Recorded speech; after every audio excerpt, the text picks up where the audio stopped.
জি। ওর নানার নাম কি? মালিক। কি করেন উনি? কাঠমিস্ত্রির কাম করে। মিস্ত্রি কাজ করে। তোমাদের কি মনে হলো যে ওরা ছেলে ধরার আগে তোমাদের এলাকার লোকজন হতে পারে? জানি না। বুঝতেই পারো নি?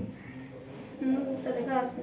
তোমরা কি এমনিতে যখন ধরলো তখন অনেক ভয় পাচ্ছিল না? সাহস ভয় ভয় পাইছো? পরে আবার কত ভয় পাইস না, ভয় না পাই সিরিয়াস মনে মধ্যে বাইসে আছে। পরে কথা শুনে আবার সিরিয়াস ছিলাম, তারপরে যে তুমি সাইডে চলে গেছে। আচ্ছা, ছেড়ে দেওয়ার পরে তোমরা উদ্ধার হয়ে এখানে আসলে কিভাবে? ছেড়ে দেওয়ার পরে সাইডে দিল, তারপর আমরা আবার ওই দিক থেকে আসলাম, ভ্রমণ করে এদিকটা নিয়ে এসে এমন করে আবার ওদিক যাচ্ছিলাম। তারপরে বড় দিক থেকে শুধু লোকের কাছে শুনতেছি, তো এটা কি আমাদের গিয়ে আমার নাম শুনলাম, পরে কয় না।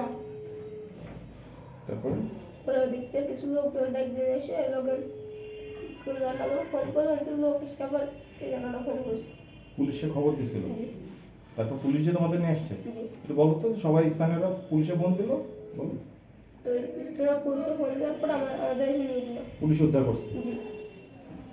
তোমাদের যে গাড়িতে ধরে নিয়ে আসছিল, গাড়ি কি কালো দেখতে? জি। স্যার কয়েছেন গাড়ির ভিতর দিয়ে কোনো কিছু দেখা যাচ্ছিল না? এটা আমার দেখছে আসবেন।